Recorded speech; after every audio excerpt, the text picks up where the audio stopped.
So it is my honor to introduce to you Pete Martin. Hi. Hi.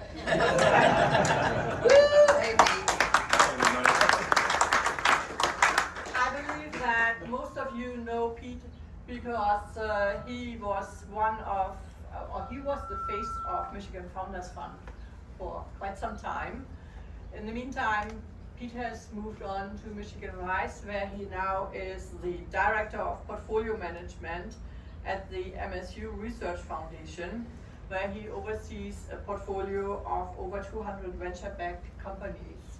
By the way, we have coached several of your portfolio companies, just to mention Whatmot, Inspired Solutions, Crossbraining, Electric Outdoors. So, and also Michigan Rise is a sponsor of New Enterprise Forum. At least I hope that you continue. So, with that said, here's Pete. And Pete is joined today by Eric Wimbley. Eric is one of two managing partners of Kalamazoo Forward Ventures, which is a new venture capital organization in Michigan. So we are very happy that you came over here to the southeast. Eric has decades of experience in leadership and problem solving, and recently has been a CEO in the non-profit sector where he has raised millions of dollars to help organizations grow and sustain their missions. He enjoys investing in people, and I'm pretty sure that these two will have a very interesting conversation. So, as I said before, I do not believe that we are done in 45 minutes. In case that you have to go, you just go. We are recording the event. You will find it sometime next week in the news section of our website.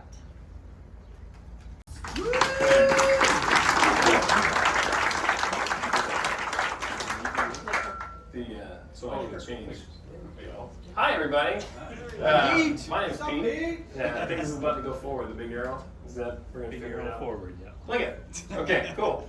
We're gonna do the thing together. So this is a presentation on Michigan startup scene, past, present, and future. What that means is we've done a lot of stuff. The history of Michigan is really cool. We're going to talk about the history of Michigan. We're going to talk about where we're at, what we've done over the recent history in the startup scene in particular, and where we're going, right? What the future looks like for the state, which, spoiler alert, is pretty freaking good. Cool, okay. So a little bit of background on me first. So I grew up in Michigan, went to school at Michigan State, met my wife at Michigan State. Go white, thank you. It's like a weird territory. Left Michigan. Actually, I worked at the Apple Store at Somerset Mall for a little bit, and then left Michigan to go chase a career, as many people have done. Right? We'll get into like the recent history of Michigan, but this has been the tradition of the last like 30, 40 years certainly. Moved to New York. Was an early employee at an electronic broker dealer. We became one of the top options traders on Wall Street. Moved to Chicago with that same company. Bought ourselves out of that company. Bought another one. Became self-clearing broker dealer. Got my Series 7. Crazy. I can't believe it's still in my hair. It was a crazy stressful time, but we did a great thing, and then left that company to co-found a data security company, venture-backed data security company, while living in Chicago. That took me to Florida when we raised our Series A. It took me to Austin when we raised our Series B. We raised about $30 million between the Series A and the Series B. Had 60 employees. Did the thing. Built a great company. Went through a little over $100 million exit opportunity that we walked away from at the end of 2021. Peak startup valuation, super cool. Very stressful. Lots of great things that we did while we were building that company. Lots of horrible things that happened while we were building that company. So anyone that's going down the path of building a high growth venture-backed business, happy to be a shoulder to cry on at any time. Did that, but this is like the cool pictures, right? Where like we were building this at our house, just with a couple of people on a laptop. This picture in the top right is installing our servers at the data center in Chicago. It's the Equinix data center. Fun fact, that Equinix was started by a guy from freaking Michigan. Had no idea until I came back here. He's a portfolio company of ours now at Jay Adelson at Scorebit, which is connecting pinball machines to the internet, which is super cool. Anyway, so did the thing, came back to Michigan a couple of years ago and was so incredibly lucky because I had no idea that anything was happening here. And I got introduced to Trista Van Tine, who I don't know if is in the audience, but I saw her walk by. She is here. She's in the back. She's freaking cool. So I met Trista Van Tine. I was introduced to her about 2 weeks after we moved home. She and I had coffee. She told me about basically the startup scene in Michigan, told me about Michigan Tech Week, changed my freaking life. Super cool. So I fell in love with Michigan startup scene then, and Michigan Tech Week, the very first Michigan Tech Week, which was in 2022. Went to that, was super cool, and then did this, right? Like went around the state of Michigan, meeting founders, meeting a bunch of cool people, doing a bunch of cool things. And we did that for a couple of years, grew Michigan Founders Fund into like a really cool organization, fantastic organization, connected founders from across the state with each other, connected investors from across the state with each other, and helped build the culture, that like this foundational culture for Michigan and what that looks like going forward. So super cool. And then about 6 months ago, I joined the MSU Research Foundation to manage their portfolio across, as Vivka said, there are 200 plus active portfolio companies that they've invested in, which is wild, because we've done a bunch of stuff, and we're going to get into that now, right? So the MSU Research Foundation is the most active investor in Michigan. It's actually the #1 and the #2 most active investor in Michigan between Red Cedar Ventures and Michigan Rise. Hundreds of active portfolio companies, really cool. Over $40 million invested, over $1 billion co-invested in these companies. 90% of these companies are still in Michigan, right? These companies are building here, they're hiring people here, 1,800 jobs have been created through this investment, and it's all relatively recent, right? This came around, the MSU Research Foundation has been around for 50 years, which is another cool story that we won't get into, but most of our investments come around in the last like 8 years. It's not old, all this stuff is recent. We're gonna get into this history more.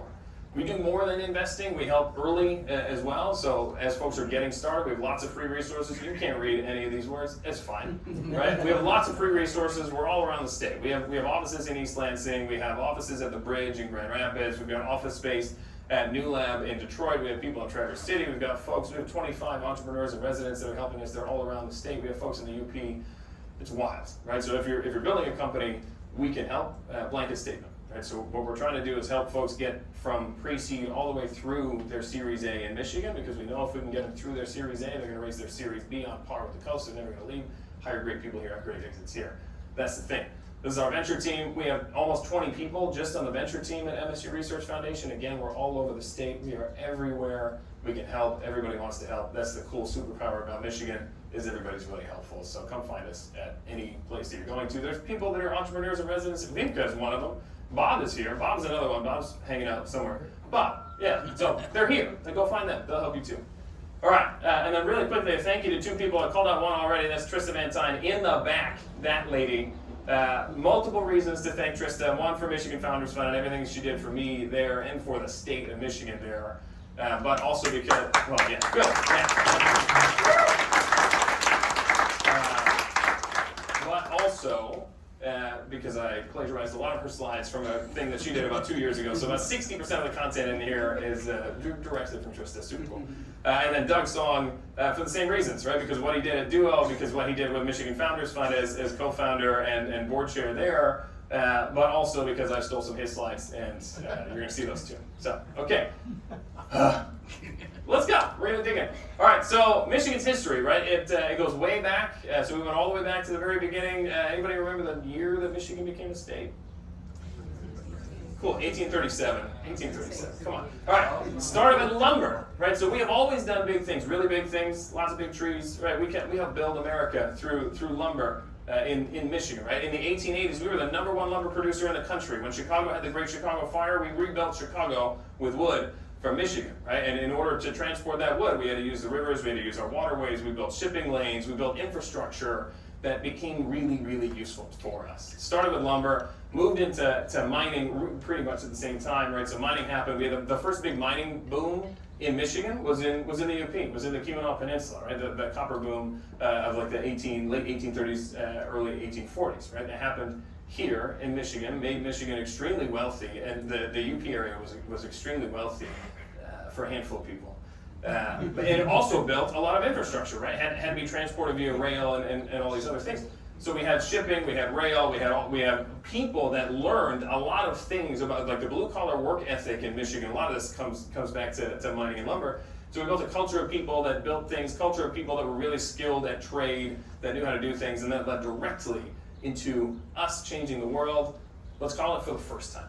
Us changing the world for the first time with automotive, right? So we know this is like the piece of history about Michigan that everybody knows is automotive and mass manufacturing, which led to we have cars being produced in a really big way. We have roads, we've got highways, we've got the first traffic light in the world was in Detroit, Michigan, and all these things. There's like 5 or 6 things that we did that kind of changed the world because you can't go anywhere without seeing these things now. And that was made here in Michigan, right? And we went directly from that to saving the world, also from Michigan, right? Like and again, piece of history that a lot of people know, but the details of this stuff are amazing, right? So, like during World War II, we know, like this is a picture of Willow Run Airport. They were producing a B-24 bomber every hour, right? Once per hour. We produced 50% of all B-24 bombers from Michigan, right? We produced 25% of all tanks that we used in the war in Michigan, right? We produced 90% of all helmets that the military used were made in freaking Michigan. 120 million artillery shells were made here. We had 2% of the U.S. population, and yet we had 10% of military contracts. We produced 10% of all military goods were made here in Michigan and earned us the Arsenal of Democracy moniker. And that stuff sticks with us today, right? The things that we did almost 100 years ago now stick with us today. So we still have a $30 billion industry in defense. We still have 150,000 people that are employed in the defense industry, right? We still have incredible things that are happening here in defense today because of the history of what we have done. It's been so fun to dive into this stuff, guys. It's so fun.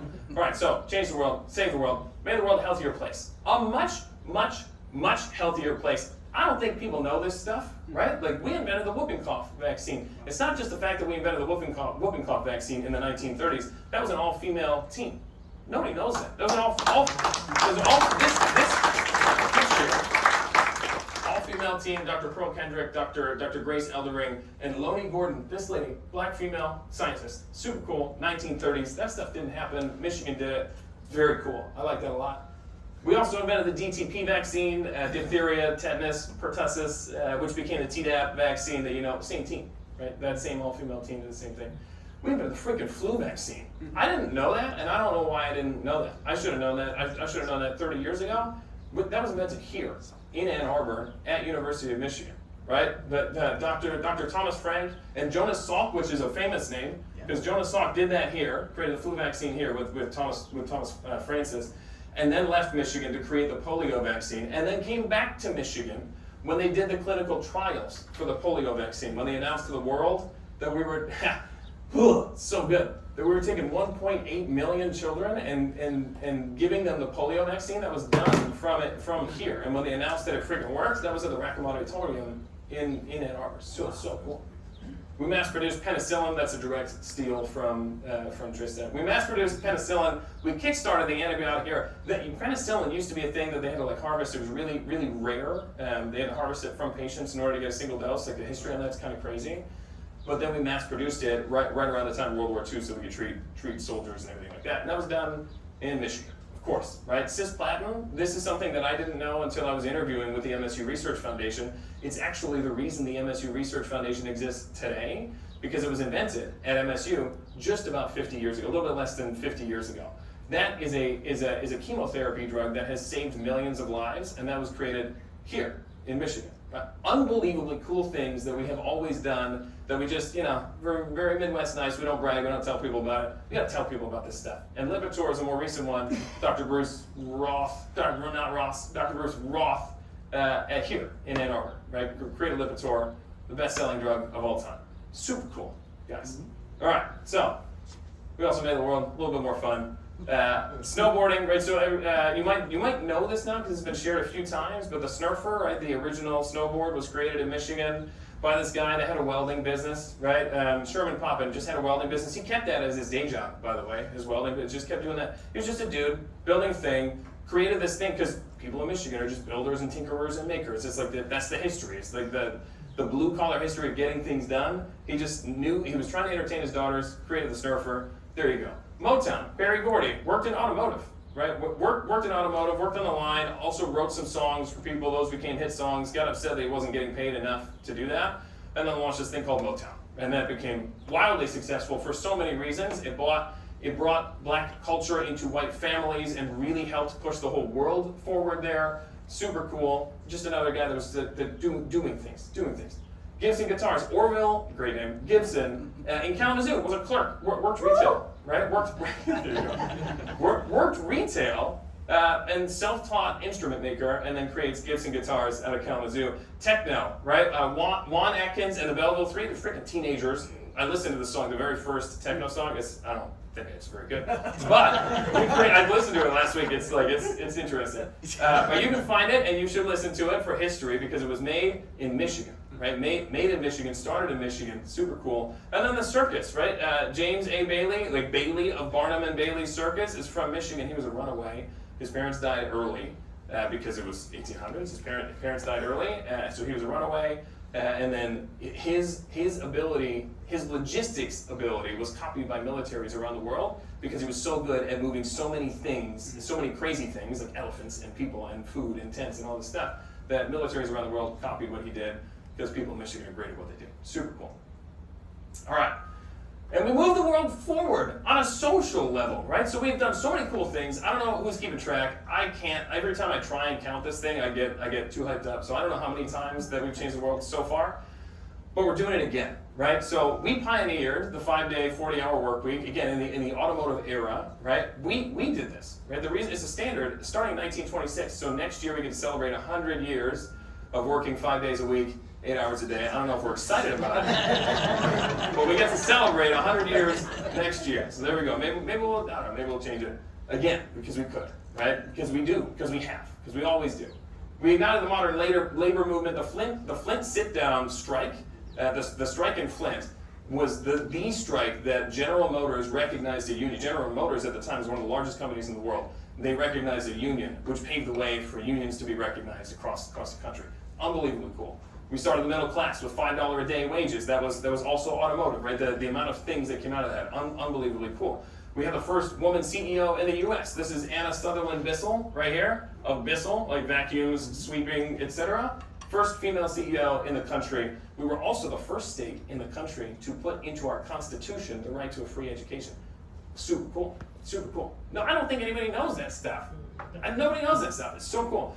And then lastly, we co-sponsored the Immigration and Nationality Act of 1965, which allowed more people from outside of Europe to migrate to the US. Right? Without that bill, we had quotas. We had really strict quotas on who could come to the United States. It was basically Europe and very, very, very few other people. And a guy named Philip Hart, Senator Philip Hart from Mackinac Island, co-sponsored that bill so we could push the world forward a little bit more. Cool.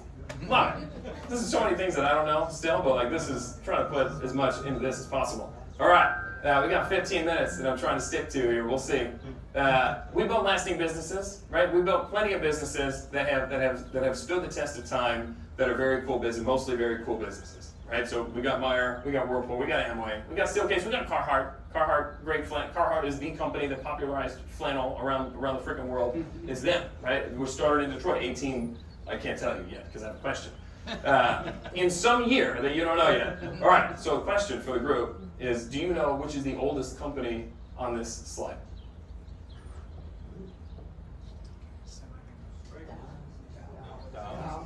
It's not Dow. It's not Carhartt. Carhartt was 1889. It's Wolverine Worldwide. It's a shoe company. What? Yeah. It's like 1883, I think, is the year. All right, we built lasting businesses. We ate well. We ate really well. We didn't eat healthy, but we ate really, really well. Listen, we are the #1 state in the country for pizza. Right? You should know that, right? We have Buddies. This is for real. We have Buddies. We've got Domino's is the #1 pizza chain in the country. Hungry Howie's is here. Jets Pizza's from Sterling Heights. That's where I'm from. I didn't know that until recently, and I hate that. Little Caesar's Pizza, also from Michigan. We got Better Made. We got all this cool stuff. What's the oldest company on this slide? Burners. Not Kellogg, definitely Burners. Yeah. Definitely Burners. Good job. And we changed the world again. Look at this. Claude Shannon, this guy, top left, is the father of information theory, right? This theory that electrons could perform logical operations, aka like freaking computers, right? That guy He's from Petoskey, right? So Claude Shannon, father of information theory, is from Michigan, from Petoskey. Unbelievably cool. John T. Parsons, right? The father of the second industrial revolution, that like, you know, CNC machines? That guy, from Traverse City, right? Both from Michigan. And the internet, you know, everybody knows the internet. The Merit network, right, between MSU and University of Michigan and Wayne State, and when it combined with the ARPANET, it basically formed the internet, it was here, right? That's here. Right? So everything that we do, constantly pushing the ball forward for everybody. This has been our history. It's been really cool, and it worked out really well. We built incredible wealth. This is from 1980, right? And in 1980, Michigan had 5 of the top 10 cities in the country for average income, for average household income. We had 5 of the top 10 in 1980. And then we lost it, right? So this is 2016, 0 of the top 10. But in 1980, we had 5 of the top 10, and in 2016, it was gone. Right? We had kind of lost our standing, but you can see in how short of a time period that is. We're not talking over 100 years. We're talking 30 years, 35 years, right? It was probably 30 years because the 20s the 2000s were not great for Michigan. So that's crazy, right? And things did not look good.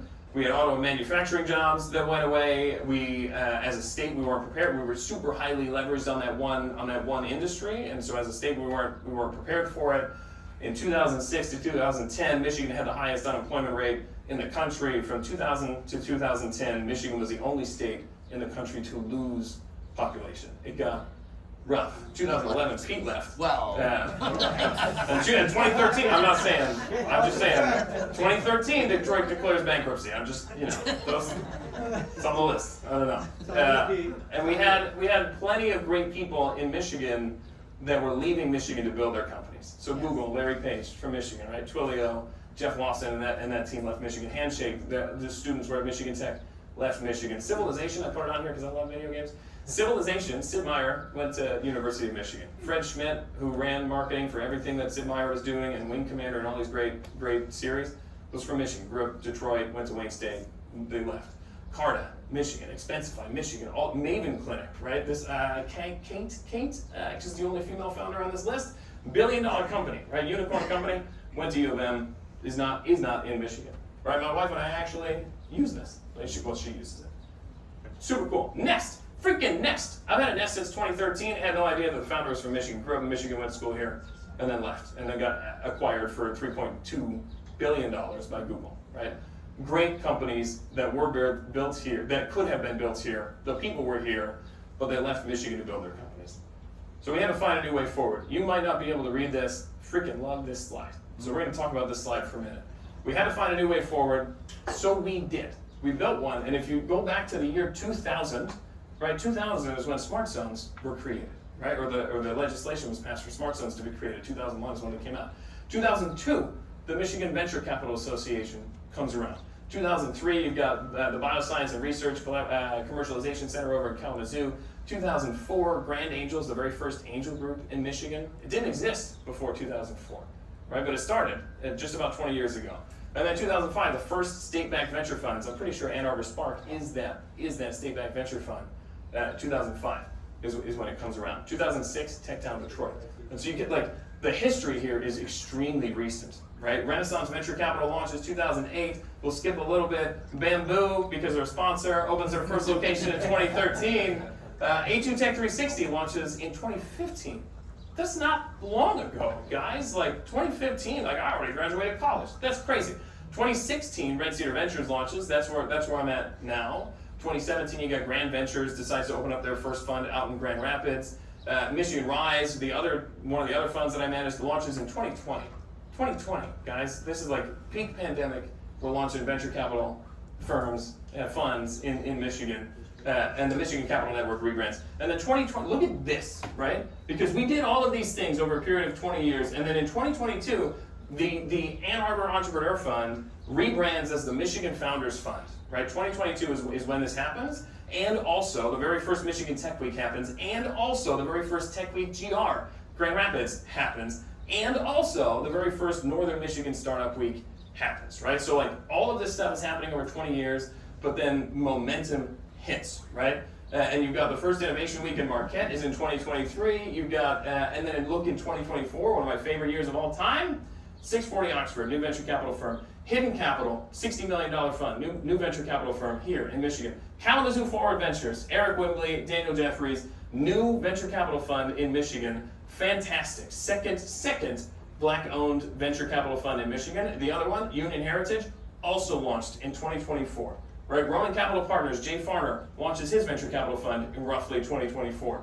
Ridiculous, the number of new VCs that have launched in Michigan last year. Right? Because you just didn't see it that frequently before, and now last year, it's like people have realized, oh my goodness, things have happened, right? Like, that's super cool. And then this year, East Lansing had its first tech week.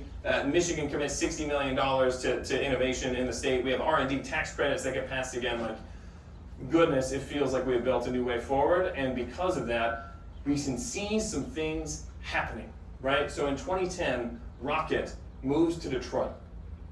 2010, right? Remember, SmartZones started in 2000. Fucking nothing. Sorry for the swear. Nothing for like 10 years. Rocket moves to Detroit in 2010, and then 8 years later, Duo exits. First multi-billion-dollar exit, first unicorn exit in Michigan's history is 2018, guys. 7 years ago. It is not that long ago. Okay. And then 2020, Michigan startups raise $1 billion for the first time. I'm very happy to say we have never looked back. $1 billion for the first time in 2020, and we've raised $1 billion every year since. That's a little bit of a spoiler alert. 2020, Lamasoft exits for $1.5 billion. 2021, Rivian, which started here, built here, left Michigan a year before, and then has the largest IPO of the year. But they built a multi-billion dollar, $16 billion company in Michigan before they moved to California. Still hate that they moved to California. 2022, Detroit is named the #1 global emerging startup ecosystem. #1 in the world, emerging startup ecosystem. Also, Pete came back. In 2023, I'm just saying. In 2023, Arnex Energy raises $300 million, becomes another unicorn in Michigan, and then last year, OneStream IPOs. Lineage Logistics has the largest IPO in the world. In the world, Lineage Logistics here in Novi, Michigan, has the largest IPO. They raised $4.4 billion. Nobody raised more than that in the world.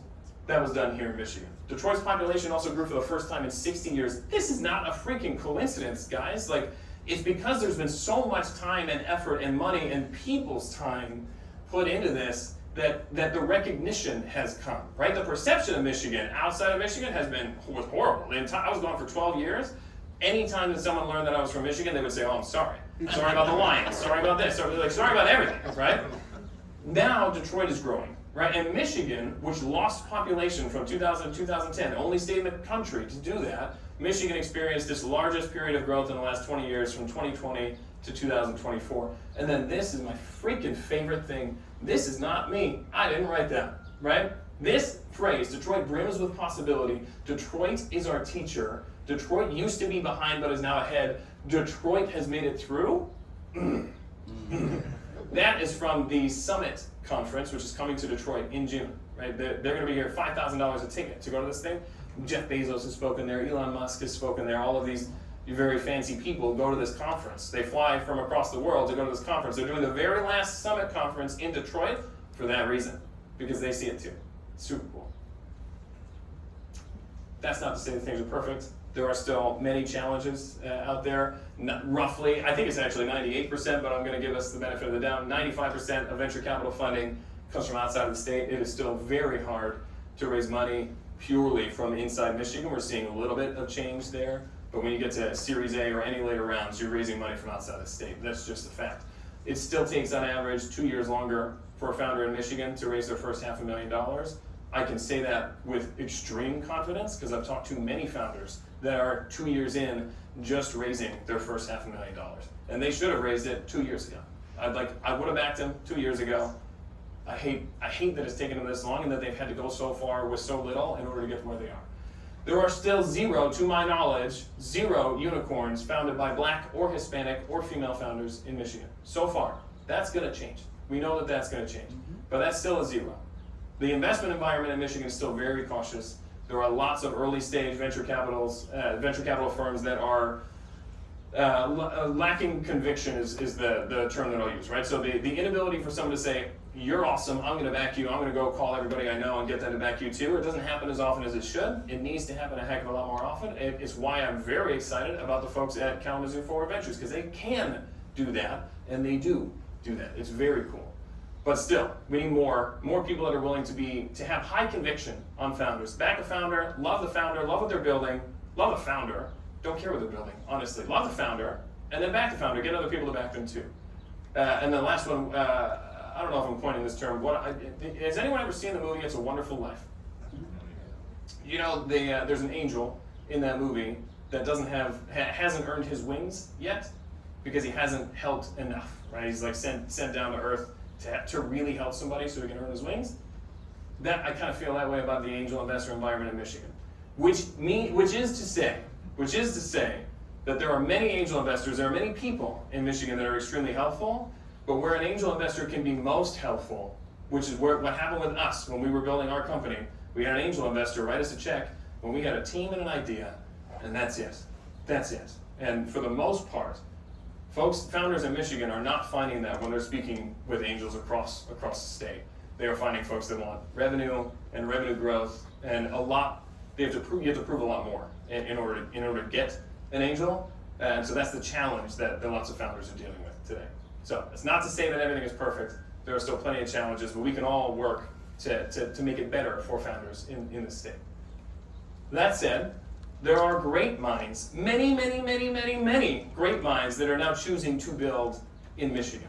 And you can look at, this is just a smattering, right? Sorry if I went backwards. All right, so this is just a handful. Do not judge me for the logos that are on here or not on here. This is just the people that were coming to me. There's like 50 plus logos of companies that are being built here in Michigan right now across clean tech. Did you know that we're the #1 state in the country for clean tech, for clean energy projects 2 years in a row? So the Inflation Reduction Act is passed in 2022. Michigan 2023, #1 state. Michigan 2024, #1 state for the number of projects that are happening in clean tech in this state. We're destroying everybody else in the country. It's super cool. Healthcare. Did you know that 40% of venture capital dollars in Michigan go into healthcare?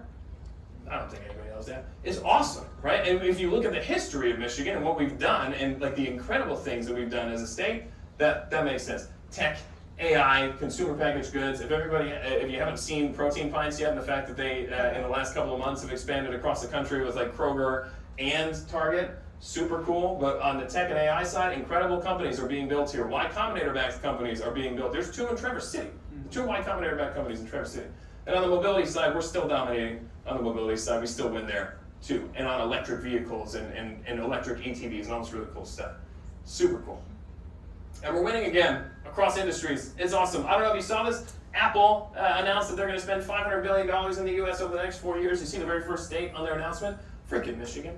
Michigan, right? Michigan remains on top in clean energy projects. We talked about that one already, right? The Los Alamos National Laboratory is working with the University of Michigan to spend like $1 billion on an AI research facility in Ypsilanti, right? This image up at the very top, that's not an AI generated image. Well, it might be, but that's the life science building that Dan Gilbert's building, right? So we have New Lab, which is freaking phenomenal.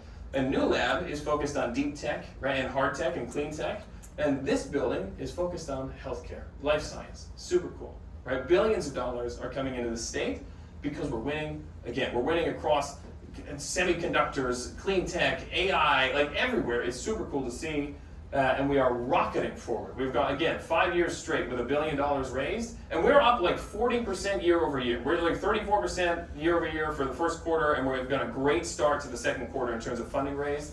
Really cool to see. We've been the fastest growing state in the country for venture capital for a while, and not enough people know this either, we were the #1 state in the Midwest last year. Michigan startups raised more money than any other state in the Midwest last year. We beat Illinois.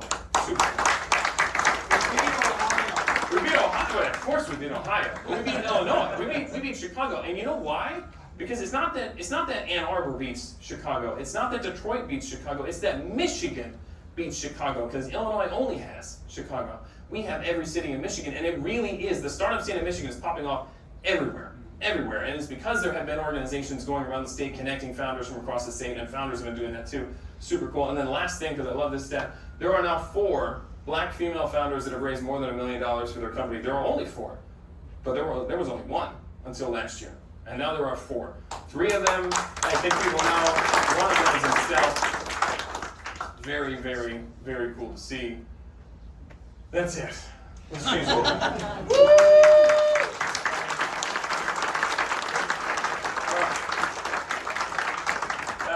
going to ask my friend Eric to come up so that we can chat, because I want to pick his brain about what they're doing at Kalamazoo Forward Ventures, and then we want any questions that you all have too. It'd be great. Cool. Oh, thank you. Thanks, Tim.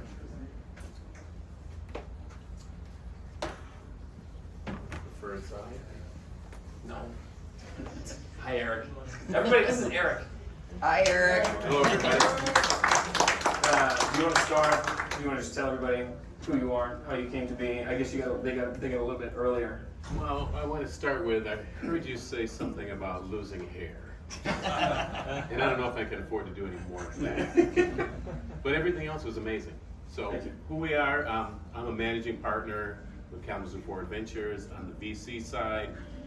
My other managing partner with Kalamazoo Forward Ventures on the VC side is Daniel Jeffries. I think 1 or 2 of you guys know him. Daniel, could you stand up? And my other partner here is Bobby Hopewell from Kalamazoo Forward Ventures. Bobby, could you stand up? I'm glad Bobby could make it because he's kind of the brainchild of this whole thing. You know, how it started in Kalamazoo, and I'll just tell you a little bit about what we're doing and how it started. Probably a little over a year ago, we had 6 or 7 people get together who were, I'd say, pillars of the community, except I was involved. So actually, it's just people in the community who had put a lot of sweat equity into creating a community and providing services for them, mostly in the nonprofit area, but really just service-oriented people. And we started looking at nonprofit problems and how we could solve them with a for-profit solution. And we thought, let's create some generational wealth as opposed to trying to reduce generational poverty, especially in the BIPOC community and in the underinvested service areas. So we came up with a fund. We started with a small, modest number of trying to raise, $4 or $5 million, and we realized that we were a little more popular than we thought, and people believed in this more than we believed in ourselves, and that fund got to $50 million.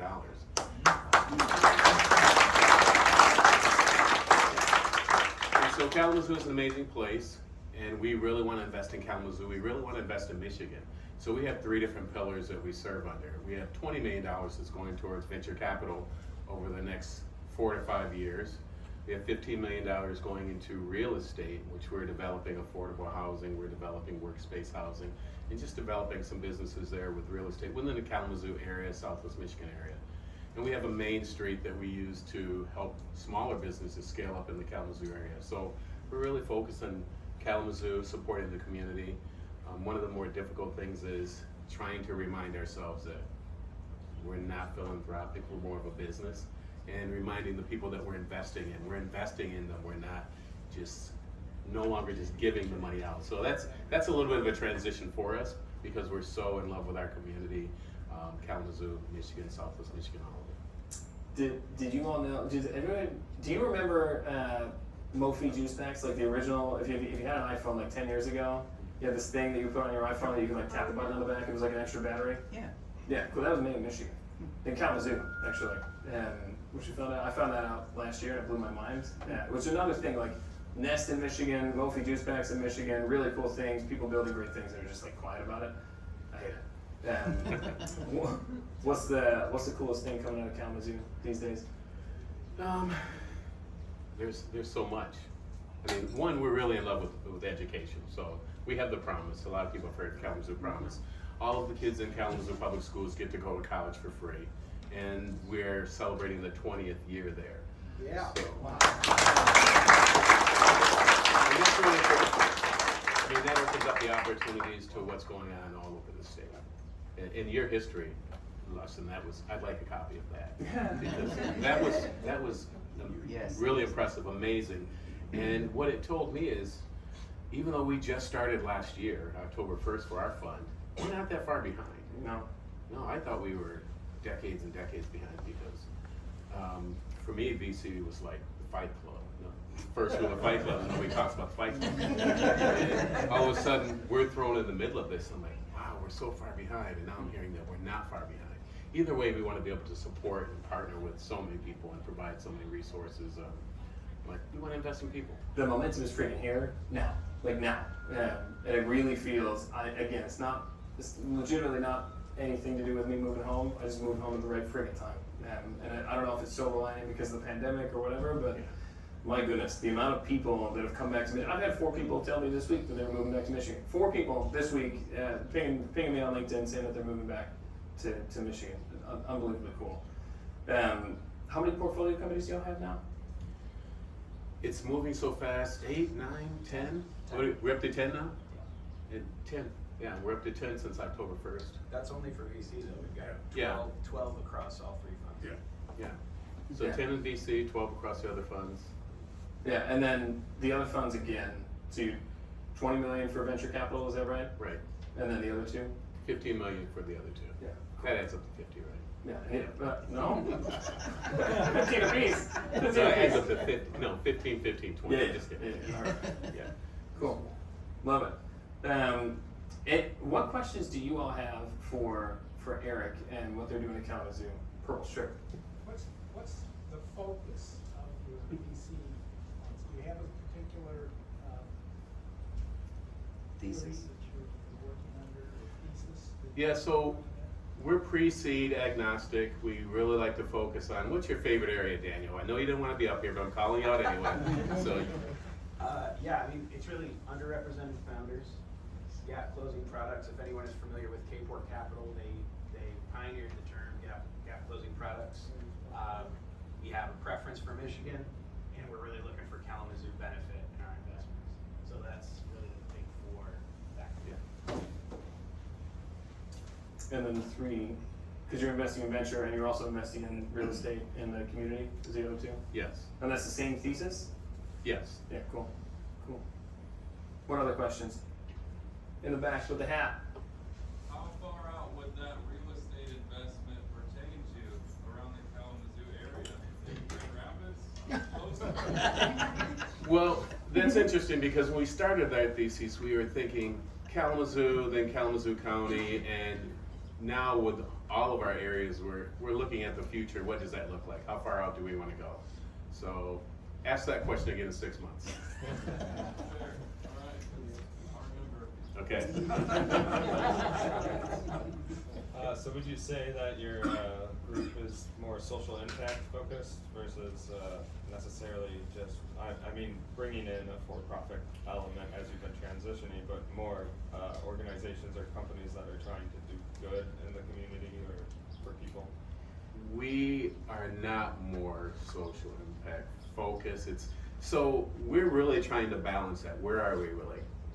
90% we want to make profit, 10% we want to have social impact. How do we combine those two? And it's a question we battle with day to day, depending on who we're talking with. But really, we are a for-profit organization. I will add one more thing that they're doing is they're making Michigan more founder friendly because they are more founder friendly, which is, and there's not 100 VCs in Michigan, right? And so when somebody starts doing a thing, it's like it just kind of moves everybody in that direction a little bit. And so by being more focused on safes, for example, right, and more founder-friendly terms in the way that they're investing, it makes it easier for me because I have been on the other side, and so it makes it a lot easier for me to say, yeah, cool, you need to go talk to them. It also makes it easy for us to say, hey, we're investing in this company. You guys should take a look at this company because we're investing in this company, and just close the round faster, which is a big thing that we're doing at MSU Research Foundation. We want people to get from pre-seed through Series A as quickly as freaking possible while being successful, right? Raise money, go build a thing. Don't spend 2 years trying to raise $500,000. Yeah. Daniel's been an entrepreneur for a while, so he understands the part about being founder friendly and also trying to move through the process as quickly as possible while doing our diligence. One of the things we really focus on is trying to get answers back to people within the shortest amount of time. Record time, what is it, 3 days? Longest time, maybe a yes in a couple of months after we've done diligence, but it's just the 2 of us making the decision, so it's not something we have to take back to the board. We really discuss it, we call all of the people in this room basically that we know that who has information on things and while we're doing our diligence, but we're really trying to keep the founder moving along in the process, especially being at that early stage where it's difficult to get backing. Is there anything about Michigan's past or future that is exciting to you? Well, the conversation that people understand the pain points here, and they're taking action to try and fix those pain points. We want to be part of that solution. And so we're excited about that, how we can have an impact on it. Our organization, we're excited about how Michigan is really starting to embrace. All those numbers you showed we're number one, we're number two, we've moved up in the last 5 years. That's all the things we want to sustain and even grow further along with and be a part of. So we're excited about all of that. There are many more stats, right? Like there could have been a 4-hour presentation. I just don't know if anybody could sit through it. There's many more stats, right? We're the number one. We have, we're the number one state in the country for supply chain, right? We're the number one state in the country for logistics. The top supply chain schools are in Michigan. Like MSU has the number one supply chain undergrad program. University of Michigan has the number one supply chain management master's program. Super cool. We mentioned the clean tech stuff. We're number one in the country for clean tech. But it's just like it keeps going. And when you look at the macro trends in the country right now, how there's this really big focus on advanced manufacturing. I'm sorry, there's no better state in the country than Michigan for advanced manufacturing because of the manufacturing talent that we have, because of the expertise that we have, the number of companies that we have, and now these huge companies like Apple coming in saying, hey, we're going to launch this Apple Manufacturing Academy in Detroit so that people from across the country can come to Detroit to learn advanced manufacturing techniques. They didn't do that on a whim, right? They looked at every single state and they chose Michigan, they chose Detroit for that. They have the Apple Developer Academy in Detroit already. Now this Manufacturing Academy is here. And so Apple is here and Google is here, right? Google has a presence in Ann Arbor.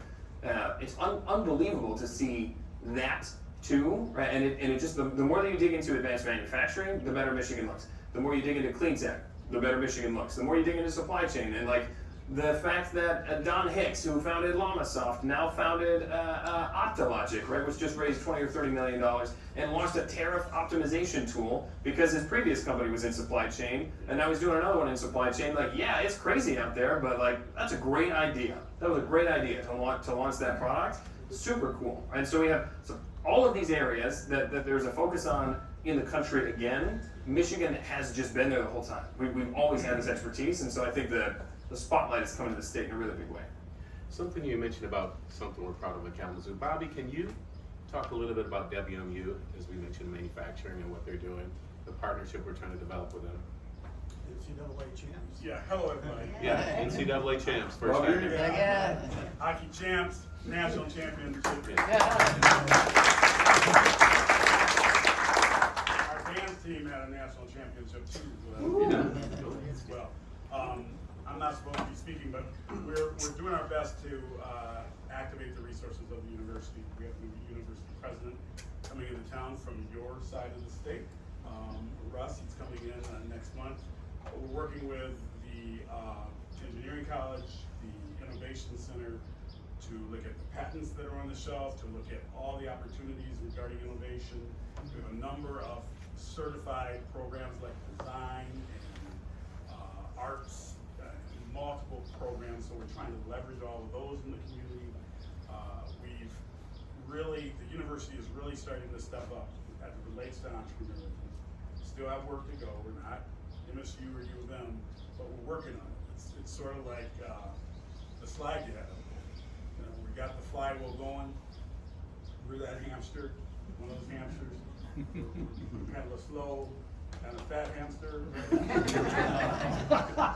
We're working on loosening up, using some of that weight, and really having an impact and be on this journey that Michigan is on to continue to be premier. I do want to say, since you gave me the microphone, you missed a couple things. Is it about Kalamazoo? It's some. All right. So one, you missed Kellogg. Kellogg was on there. I just have a picture. I just You didn't talk about it. mentioned Tony the Tiger, so let me put it that way. And then secondly, most importantly, Michigan helped save the world from COVID. Yeah. Vaccine In in Kalamazoo. Yeah, true story. So you missed that one, and that needs to change. You're right. Forget everything about this entire session. We're gonna redo it next week. I will. I'm gonna add. I'll add the Pfizer bit. 'Cause that's good. Wait, okay, for real. I'll try and go home and like count this. I think we've changed the world. I think legitimately, our state and people from our state have changed the world 20 times. Like Google changed the world from Michigan, right? Like that's like Pfizer. Yeah, that stuff saved the world, right? It's super cool to see, and I really do think that it's because we have a culture of people that just build things, that tinker with things, that make things, that like are never satisfied with the way that something is, and like always have to make it a little bit better. And it leads to this, right? It leads to incredible companies that get built all the time. I think our hit rate for building incredible companies is crazy. You look at any company in the UP that decides to go down the path of venture, that person is creating a ridiculously cool company, right? Syncurrent, amazing company in the GovTech space. Cal Morris, amazing company in space, right? They launched to the International Space Station with NASA at the end of last year. They've done 150, 170 missions in space with NASA, super cool. Orbian Space Technology creating all these propulsion engines that up in the UP raised like $40 million. Like if you go down the path of venture in Michigan, you're just it's just very exciting.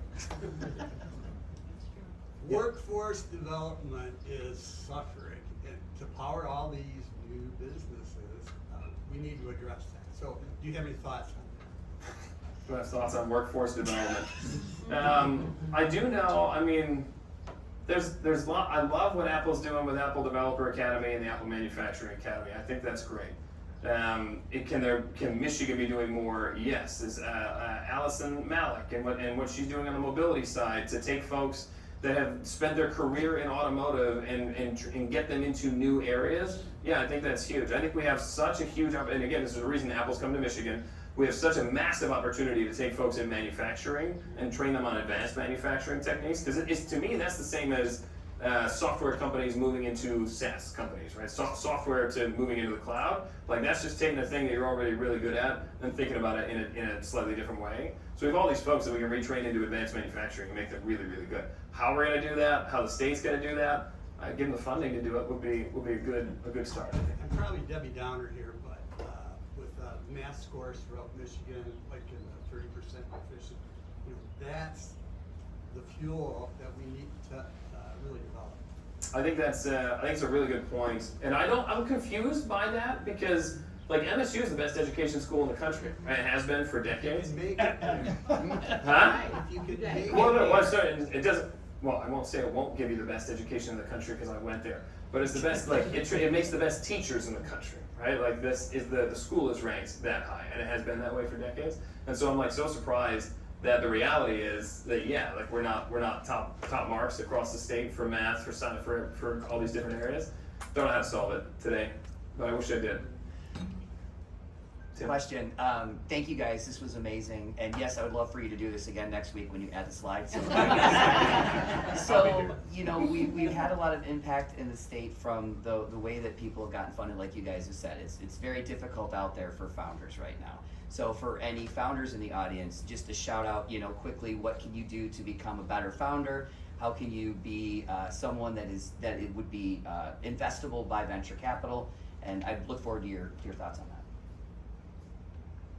You got it? Take it. I was just turning on my mic. I had Oh, it on. yeah. Well, when it comes to becoming a better founder, I think that there's a lot of education that's out there that people provide. But on the investor side, when I hear pitches and things like that, this is just from a personal side because I'm relatively new to this. When I hear a pitch and I talk to the guys who just did Bagsy, I was just saying, when you do a pitch, you understand your audience. If you can explain it to me, then I'm going to be interested in it. If you can't explain it to me, then I'm just going to have a really blank look on my face and not be able to invest in that. I have the good fortune of having a partner that I sit in with who understands the stuff I don't understand, and then when we get into things he may not understand, we make a good team. But I think that the preparation and knowing your audience and then being able to present it is always helpful for me from the investor side. But there's lots of tools out here. I've heard there are plenty of tools that help you prepare for those things. So as a follow-up to that, I would say that maybe some of the current regulation and, as far as the government and things in Michigan are more founder-friendly than perhaps in the past? Ooh, okay. Yes, you have R&D tax credits in Michigan now that we used to have, then we lost them, now they're back, so that's cool. I don't think that's gonna change the world for the startup at the state level, right? But it is cool. You have $60 million for innovation that is coming into Michigan now, right? Like that money is gonna get distributed in the next 30 days, like that 60 days, don't quote me on that, should be coming sometime soon. But that's $60 million that's going to go to a lot of state-backed funds like MSU Research Foundation, for example, Ann Arbor Spark, VRCC over in Kalamazoo, and then some smaller organizations that I don't know if the names are out there yet around the state of Michigan, so that there will be, in addition to these state-backed funds, there will be more funds that will also be investing in Michigan. It's a double-edged sword, because lots of those folks are not going to have a lot of money to invest, and they're going to be following on with other people, and so you have this similar problem where you don't have anyone in Michigan that's like, yes, I'll lead that round for you, which you need, right? At the pre-seed level, you need someone that's gonna come in and be like, yeah, I got you, right? Like, we're gonna do it, and we're gonna rally everybody around you. We're gonna do that. Like, MSU Research Foundation is going to do that. I promise you, because I rail about it every freaking day, right? We're not doing it today. We're gonna get to a point where we can do stuff like that. But I know that that's coming soon, and it's because there are other VCs like Kalamazoo Forward Ventures that are willing to write the same size checks that we are without having to rely on somebody else to come in first. And so that culture shift in Michigan is happening, and I think it's going to happen pretty quickly because there's more people that are willing to do that. To go to your earlier point of like what can a founder do, I hate that question because I think founders are great, right? You're the people that are going down the path to try and bring something new into the world. But what you can do to impress the person on the other end in your initial conversations, have a great looking pitch deck, right? But also be really, really, really knowledgeable about what you're building. To Eric's point, know more about it than they do. You have to, right? Know an extreme amount about the topic that you're building, and you should, because you're obsessed with this thing. If you can show that you're like, compare, my obsession for the state of Michigan with like how you're building your company, right? Know everything about it and everything about everybody else around it, right? You talk to Tara Osmond at Farmish, she knows literally everything about farming. All of it. The books behind her, when you're on a Zoom call with her, are all farming books, right? Like, that founder, I want to back that founder every single day, right? That stuff's super cool. So if you can show that you are the expert in your space when you're in these initial conversations, I think you go a really long way. And then you have to do the rest of it. You have to do the hard work, too. Like the data rooms and everything like that. Yeah, I have a question for you. You mentioned lead investor and pre-seed round. I've heard that used in many ways. Can you explain that to me? Remember, I'm the new guy. Yeah, okay, yeah. Good question. So, there is none. It's not a thing, doesn't exist. But everybody asks you who your lead is when you're raising a round. So, you have to have someone that's willing to give you a term sheet, essentially, at pre-seed. At seed, Series A, different stages, when you're raising later rounds of funding and venture, yes, a lead investor is a thing, totally matters. They get a board seat, there's a lot to due diligence, they're wrangling everybody to help close around all this stuff. At pre-seed, all you're really looking for is somebody to give you a term sheet to say, here's the safe, it should be a safe, because 90%, Carta has the data, 90% of pre-seed rounds are done on safes, so it should just be on a safe. So here's your safe, here's the valuation cap, here's the discount, here you go, and tell everybody else that those are the terms. That's what a pre-seed lead is, but it's not an actual thing. One petition. This is the third time I've been to something like this. The first one was 1985. All right, welcome back. The second one was 1990. And well, why'd you come today? Well, big story coming today. Big story.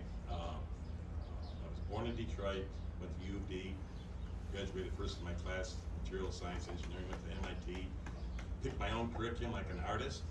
They let me do my own thing on the nation's dime. So I decided to pick a curriculum to study structural optimization using diverse materials. Got an object there, got a function, purpose, pick the materials, pick the process, don't worry about the manufacturing, just put it together, create whatever you want. Imagine that, open-ended. So I graduated and I had all sorts of big jobs offered to me and this and that, but I did the best thing. I came back to Detroit and I got married. And then I I got hired into Chrysler in 1976 to work on the electric car. 1976 to work on the electric car. And then- We made it. We did it. I hate to say it was Michigan Speed. But you know, the thing is, I got introduced as to how the cars were built and designed and reinforced, and how they met safety requirements and NVH and all that. And I told my wife, I said, I'm going to change Detroit. I'm going to change the way they build cars, and I'm going to come up with a better method of reinforcing the cars to make them safer and quieter and cheaper. And I said, it's going to be a lifetime goal.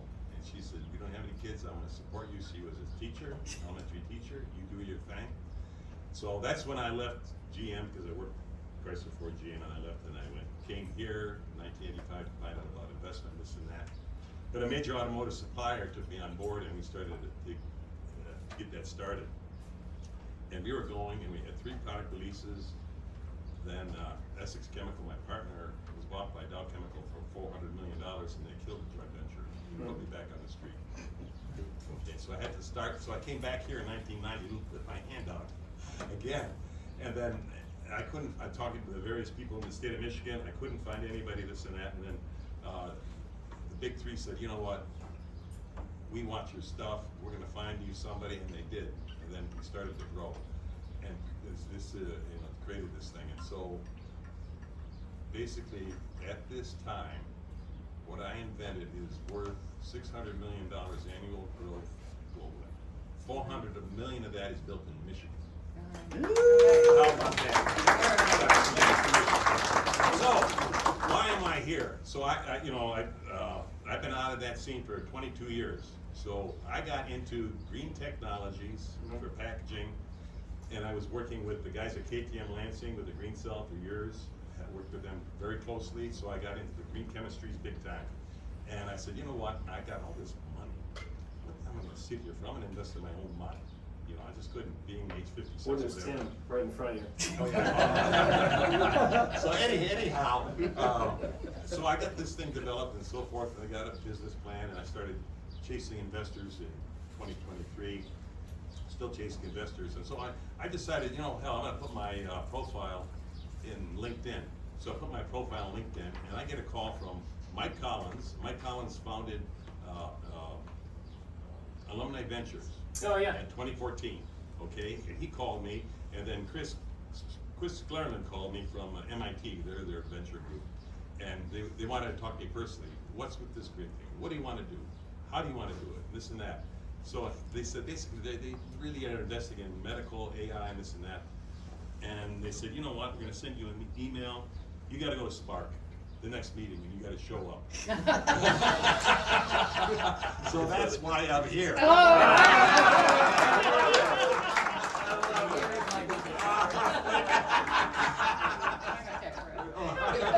So anyhow, they said, yeah, see what you can find out. And basically what I've invented is I've taken household items that are EPA and FDA approved, that are all typical envelope glue, Elmer's glue, totally safe. And I've invented a resin that you could use for pharmaceutical packaging, whatever you want. Sweet. I want to build another industry in Michigan. That's why I'm here. Have you learned about the shape engine? Pardon? The shape engine? The sustainable hub for advanced packaging. It's basically a sustainable packaging. It's a $160 million grant that MSU's Yeah, but see, that unbiodegradable, sustainable means you recycle. So it's the whole thing. It's the whole thing. Yeah. No, see, it's interesting because last April, MEDC in Cook County, I contacted them for help. So the state of Michigan appointed me a financial advisor to the SBDC, Julie. And my goodness. Yeah, she said, I'll get okay. your card. I'll get your card after Yeah. this because I'd love to introduce you to a couple people. Boom. She sends me 14 pages of venture capital, bank investors, private equity, and they're 20 on a page. 3 minutes. And what, you know, where do you start? So what? Nobody answers the call. You know. I got you. You know? I got you. So, We're good. We're you good. know, I said, hey, I'm here. Yeah, good. This is gonna be fun. All right, 3 minutes. Any other questions? Yellow shirt. Or a comment. Comments. Because you mentioned things like Spark and stuff like that, because that's a terrible art. PR, Prevention NEF. We were founded in 1986. Well, that's because I didn't know that when I submitted the slides, and I'm surprised that you guys didn't yell at me. Yeah, that was a good one. That's a good one. We've been helping entrepreneurs make investment pitches for almost 30 years now. In fact, many of our board members were founders of the original board of the IT zone, which ended up becoming the Ann Arbor Spark. Super cool. Super cool.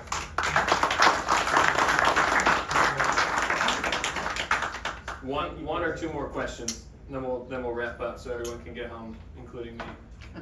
Diane. So first of all, awesome, thank you. Secondly, we talked a lot about what founders can do. For the people in the room and what investors should do, right? What about the rest of us? If both of you mentioned, this is a room full of smart people. What should all of us do? Because we look back, Michigan is awesome.